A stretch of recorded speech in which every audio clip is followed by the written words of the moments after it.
Hello and welcome to Deconstructed, where we take a list that's already been done by WatchMojo and then break it down entry by entry to see why things placed where they did. Today, we're taking a look at the top 10 signs that a game is gonna suck.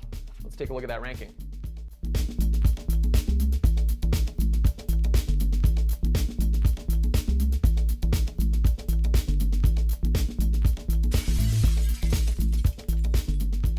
Okay, plenty to talk about there. Let's have a look at our panel right now. Joining me today is Dave. Hello. And Ricky. Hey. Who are each a quarter of the video game department, essentially. Okay, guys, so let's get talking. Moving into entry number 10. Okay, so I think this first entry needs a little bit of explanation. Dave, do you want to help me? So basically the idea was like, back in like the mid-2000s, I was saying things like, this is going to be the biggest Halo killer, or this is going to be the next World of Warcraft killer. And it's like, okay, so you're making this game to try and run off the popularity of someone else, but what are you bringing that makes your stuff better? I mean, those who are already playing the game that really love the game are going to play that game. Right. Yeah, well, and that's why I'd say we probably placed this at number 10. Because they don't do it as much anymore. Yeah, they don't do it so much anymore. It was really a throwback to probably before we had such clearly defined genres. Like everything was going to be a Doom killer because it looked like Doom and people didn't really say first-person shooter. Right. Everything was going to be a Quake killer after that, et cetera, et cetera, et cetera. So yeah, but like you said, it implies, and this is a thing that we're going to come back to a lot, I think, that they didn't have any real ideas other than the fact that they're trying to ape off the success of something. It chased off the trend, and because video game development takes a long time, usually by the time that game is out, the other game might have already just waned in popularity, so it doesn't do as well. Yeah, and there's this idea that like nowadays it's kind of the opposite. Things have to prove to audiences that they're not copycats. Right, because people are automatically like, oh, you're trying to take the thunder from these guys and say that you're better. Like that's just why can't you just stand on your own two legs? Yeah, people are a lot more cynical these days. Yeah. A lot of cynicism going around here. Yeah. Definitely no more cynicism on this list, though. Let's move to number 9. Let's go. Okay, so number 9 is developer changes. Now, there's a key distinction in there, but we'll get to that at the end when we read our comments. Now, I think this one's pretty self-explanatory just because it's obvious that something is wrong. Yeah, absolutely. You know, when one team is working on it and a brand new team has to get moved in, or they get replaced, or everyone gets fired, what have you, clearly there's something down the line is not going the way it should. Yeah, it can be many things, like either the quality's not good or the higher-ups don't want the game to be like the way it is. Yeah. I think there's actually a recent example with Visceral Games' EA Star Wars game. Right. Visceral got shut down, that new team is pulled in, and news has recently broken out that that game is now going to be an open world game with online components, which is completely different to what was a linear single-player experience. Right. Yeah, so that doesn't really bode well. And the other thing about developer changes is it fragments the game. You have people working on it. Either you have to scrap the whole project, or they take up something that they're not familiar with, and they either mold it into something that wasn't what was promised to the fans. And so that fragmentation, I feel like more often than not, it hurts a game, and people feel like that's not the experience that they were looking for. Right. Yeah, I mean, okay, so we got a comment here from YouTube from C. Robinson. Sometimes developer/publisher changes is a good thing, and the case in point is South Park, The Stick of Truth. Now, Dave, we were talking about that earlier. Yeah, not quite true there, because Obsidian Games, which worked on South Park, The Stick of Truth, they were the developers from the start. That's fine, that's the whole thing. The problem was with THQ, which was the publisher, and obviously THQ went under, and then Ubisoft picked up the slack. Yeah. But the thing is, Ubisoft also acquired a lot of the employees from THQ, so it wasn't really that much of a change. So, like, in that case, the people that are actually making the game haven't really changed. It's the people in charge of giving them the money and marketing it and all that, which it may spell problems, but it isn't kind of like a dead giveaway. Well, it's also the fact that the real people who had the final say were Matt Stone and Trey Parker, the guys who make South Park. So and they're from the start as well, obviously. Right. Most properties don't have like the centering personalities around it, right?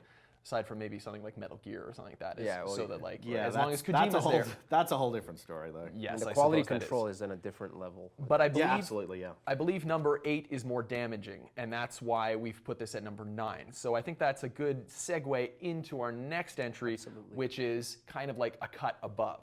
Yep, let's do it. Let's do it.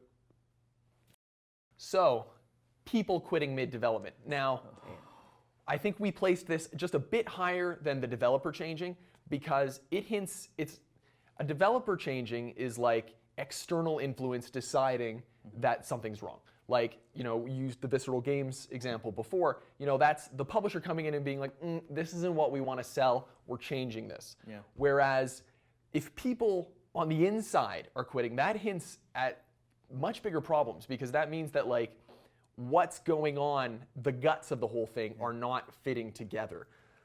It's still low on the list because it doesn't happen as much, but when it does happen, it's pretty damning. Mass Effect... And you don't hear about it as much. No. Exactly, as well. It doesn't really... Like, if it's a high-profile name, then yeah, it's a big deal. If it's someone who doesn't really have that much of a presence, that might not be Like the an case. indie game developer, or Yeah. that happens a lot in the indie game community. People just up and leave, or Yeah. leave their projects. But when you see a big project like this and you hear that people are leaving, it also leaves the public perception of the game. It's like, this is gonna suck. Like, there's something fundamentally wrong. Why are people quitting on this production? I think one of the biggest examples, though, but besides Mass Effect, of course. that would be Rare. After the Microsoft buyout, yeah. a lot of their employees left, and you definitely notice the quality. Look at of their games, yeah. Yeah, the quality of their games went downhill quickly. Yeah, that's almost not like signs a game's gonna suck. That's like sign a company is gonna suck from now Yeah, on. pretty much. Ouch. I think people point a similar finger at Bungie. They're saying that like the original guys that were doing the Halo stuff aren't there anymore. Bungie is not what it used to be because of all these people leaving. But that's more company-wide. And how do you follow up Halo too? I mean, like, the Halo's a pretty insanely popular franchise. Hey, just make it an MMO. Oh yeah, It was that a natural works. fit. Destiny has had no problems, and neither has the sequel. Okay, so we're moving up the list. We're talking about hierarchy of like what spells a bad problem, and I think like external turmoil we hit, and then internal turmoil. But now we're getting to like some more fundamental problems because like I think what a dark and gritty reboot implies is that there is no idea other than just that. We're going to take something that's good and make it dark and gritty. So whereas the other things are like the ideas are coming apart inside, this is like you never really had an idea. I would say it's more like the executives wanting to push for something more dark and gritty because that's the popular trend. Well, at the time, it may have been. Yeah. But they don't really understand why the original series worked to begin with. I think a lot of people did enjoy Mickey. Like, Yeah. It's not bad. Like Warren Spector, who did the Deus Ex series, he was the one who directed the first Epic Mickey. and we got a little comment here from Taterbug, who says, just because something that's usually kid-friendly takes an edgier approach doesn't mean it's actually bad. The first Epic Mickey was really damn good. Yeah, I agree. But the second one is where it kind of took a bit of a nosedive. Yeah, I don't think we put this any higher than where it is. It's sitting comfortably at 7, just because, like, again, it's not a problem that we see that much anymore. Not anymore. People are becoming quite savvy to this, and like the era of the Dark Knight has finally started to Yeah, die that's the 10 years thing. later. But there's also companies that still do this. Sonic Forces, they still tried to make it dark and gritty, and that did not work. They did not learn the lesson. But Sonic Mania was a really good game, and that was not dark and gritty. Like look at Mega Man. We had talked about this on a previous list, but like the Mega Man FPS, which was a dark and gritty reboot of like a kid-friendly game, that would have been cool. I think you would. Really? Yeah, I would because the Mega Man world in and of itself is like a post-apocalyptic robot. Yeah, but it's like over. anthropomorphic robot animals. Yeah, but the gameplay looked pretty cool. Anyways, I agree that more often than not, it's a bad idea. But I think there are rare instances where it might just work. Well, I'm going to leave it on this note. Yeah. There's a reason why you don't see a dark and gritty reboot of Thomas the Tank Engine. Yeah, that's for sure. Yeah. Plus, Ringo Starr's definitely not going to come back for that. never. Yeah. All right. Next entry, boys. Okay, now, we mentioned, for number 6, quotes without scores. We mentioned earlier that the public is becoming a little bit more savvy to a lot of these techniques, and I think this is high on the list of things that people are becoming super aware of. Bullshit This detector. idea Yeah. that it's just It's like... still happening, yeah. Yeah, You know, because this quote could easily be, Capcom was unable to pull off an enormous, ambitious story campaign like they wanted to. Right. So yeah, it's the kind of thing where you take things out of context. Right. I don't even feel like this needs much explanation. And because people are so savvy to it, I don't think that's why it's any higher on the list. What really annoys me about this kind of thing that a lot of media companies do is that when they use like one-word lines that don't really mean anything, like stunning. Oh, Jesus. That's okay. Right in the stunning. face. It's like, okay, what does that mean? Or Stunning. extravagant, or awesome. There's like it's you're just using one word. Yeah, It doesn't mean anything. Very empty. That's so broad and empty. It doesn't. Also, it I means think nothing.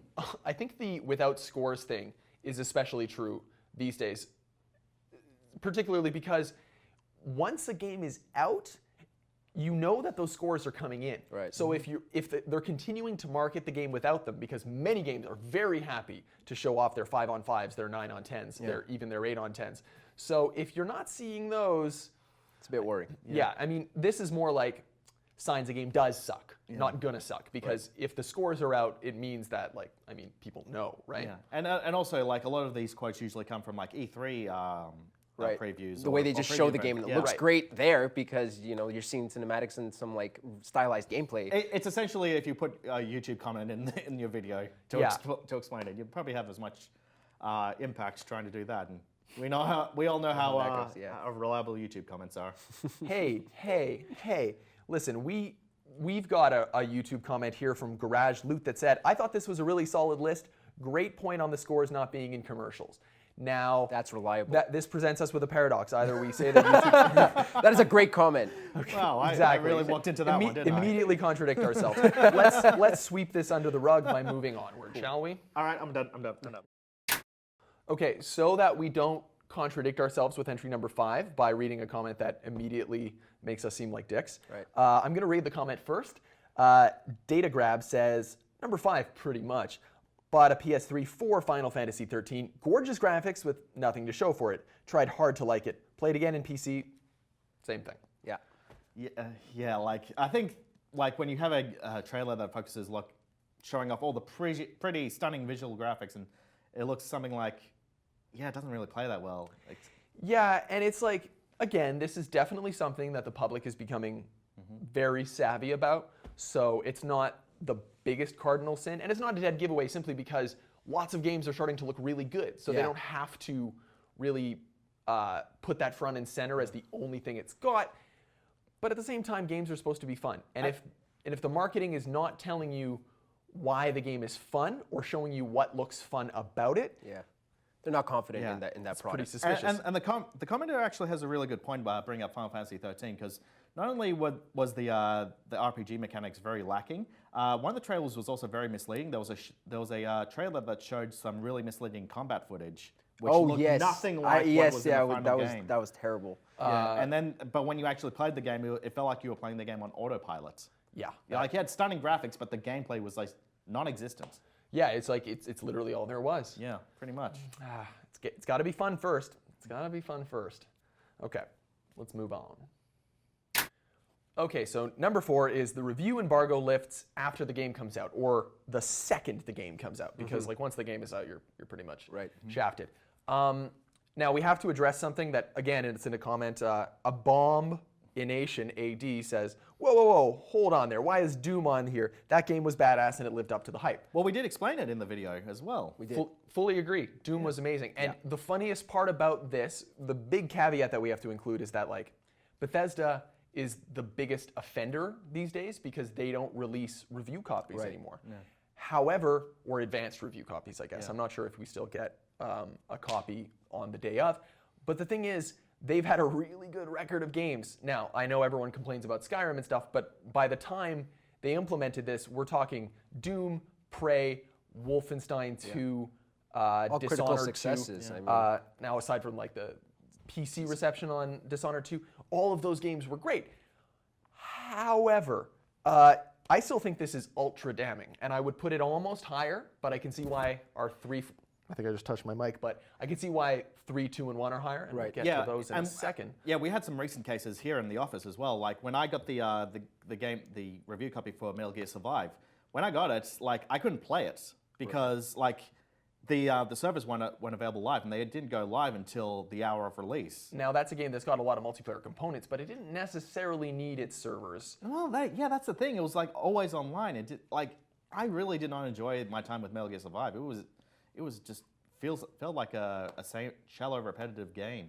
Check out the review on MojoPlays, one of our more popular videos. Yeah. Yeah, I think this one's pretty self-explanatory because it just shows a lack of confidence in the game. Yeah. Before all the problems that we were talking about, our 10s, our 9s, our 8s, were problems with the way the game is coming together. At this point, the guys working on the game, their game has come together and they know exactly what it is. They've accepted defeat. That is probably why they're keeping you from finding out if it's good or not. They don't want you to cancel your pre-orders. A real serious event for this was Assassin's Creed Unity. Right. That game, get this game, the embargo lifted 12 hours after the game had launched. And we all know why. Because, Assassin's Creed Unity was buggy as hell. Didn't have faces and there were those it was buggy as hell. Those were some funny glitches. Those were some really funny glitches. Now, a few years later, we got the Far Cry thing in early, and and that was a great game, that was okay. Well, Sea of Thieves was also a case as well, because we got that the day before release, and it was a very, there's a lot to do in the game by doing the same thing over and over again. Yeah, I mean, that's, again, we mentioned servers for Metal Gear Survive. Yeah. I think that's somewhat related, and a lot of companies can get away with it because of that. Because these are massively multiplayer games, you need to have people playing in order to get the real experience. So that kind of gives them a mulligan, but it's always suspicious. Always suspicious. Yeah, they always take it with a grain of salt. Also, especially if the publisher doesn't send out review copies at all. Yeah. Like with what happened with Sonic Boom.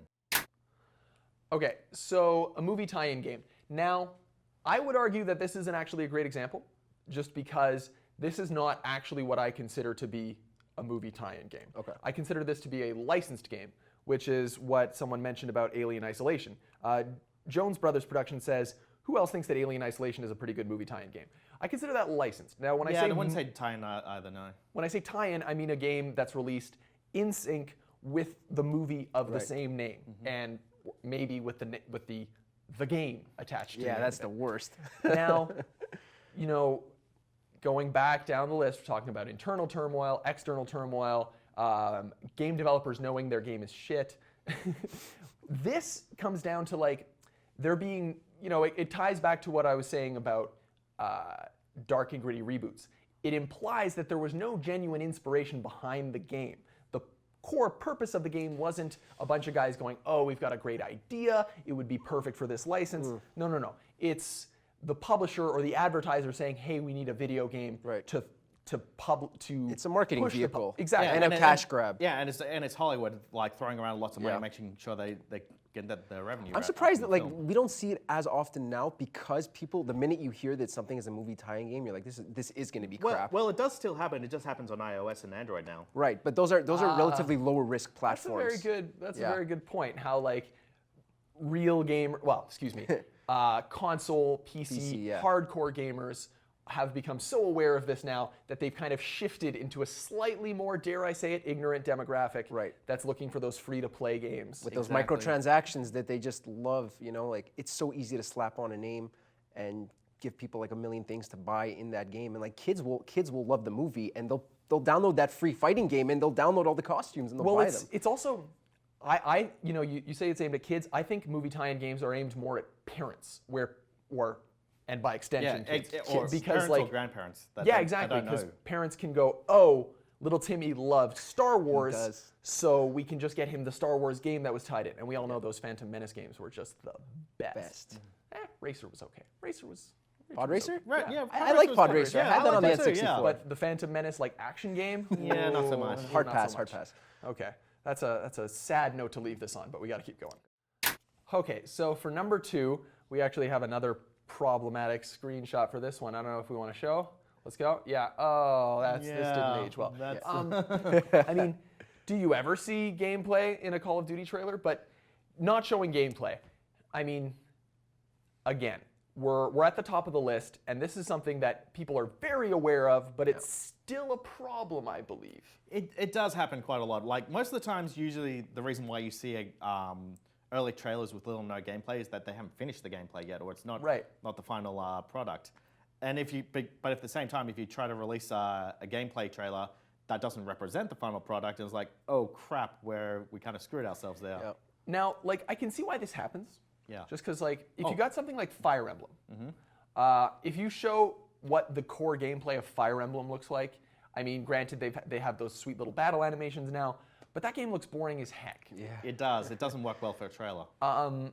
So you've got a decision to make. Like, are you going to represent your game in the most truthful way possible, or are you going to potentially lose some customers because the fact that the gameplay itself requires you to be more invested in it for it to actually look good? Yeah, I guess that's attracting people who are maybe not like hardcore fans of the franchise by showing them all these flashy graphics and showing off these cinematic trailers. But like the fans of the franchise will know that they're there for the gameplay and for the strategic elements of it. So it's a toss-up, but a lot of the time, you know, you have these big budget games where it start involving Hollywood and they become more like trailers for movies than for video games, and people aren't playing movies, they're playing this was a huge problem at E3 as well, especially with a lot of reveal stuff. Yeah, and it's so suspicious. I don't think anything on this list is a dead giveaway. Yeah.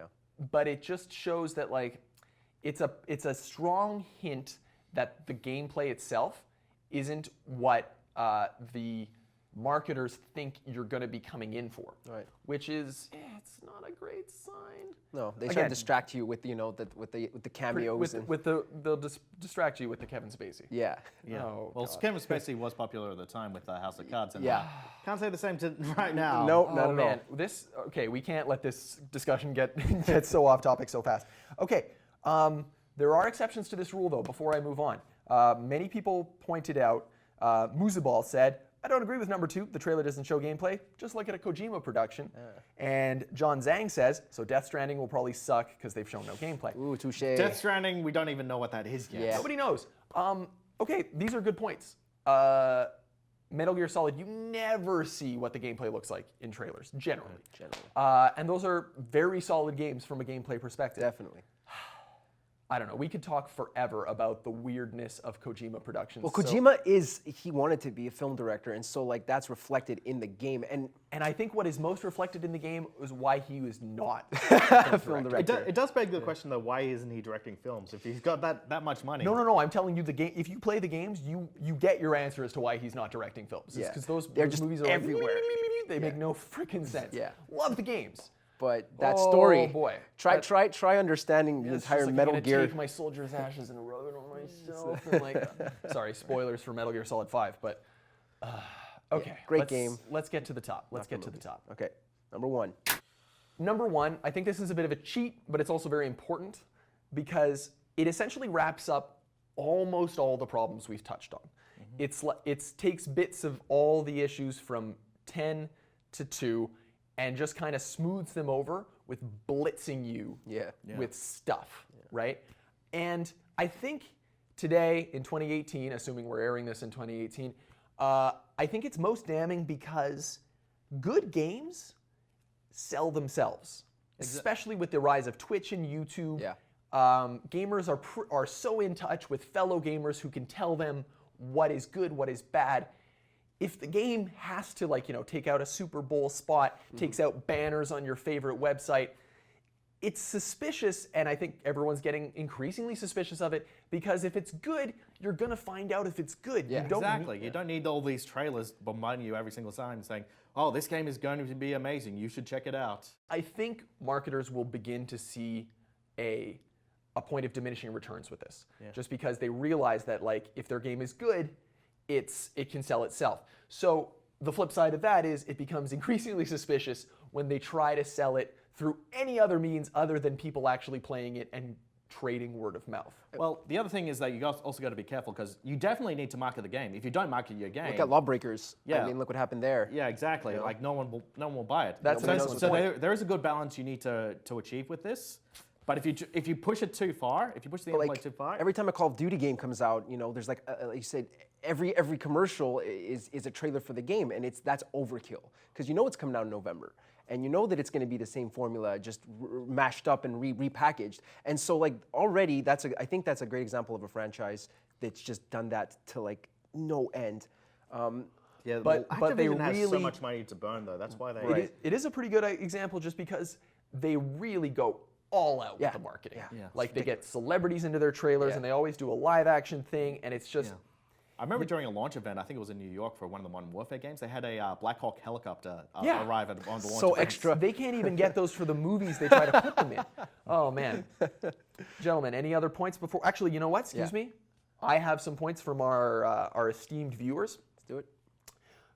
Grey Warden and Champion of Kirkwall, I wonder what he's a fan of, says, when it's overly hyped.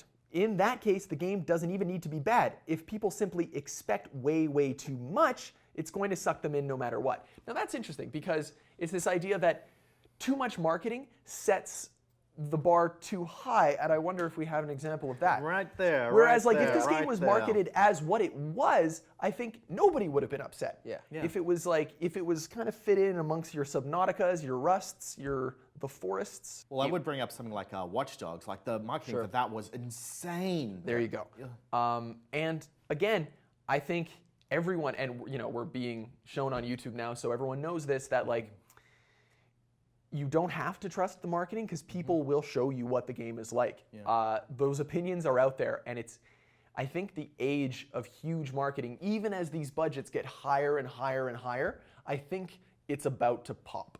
I think we're going over the edge as we speak. I remember a while ago before Assassin's Creed Unity launched, when I was coming back from the Met in the subway station, and I saw this gigantic banner for Assassin's Creed Unity. It was like reached the top of the ceiling. It was at McGill Station. Right.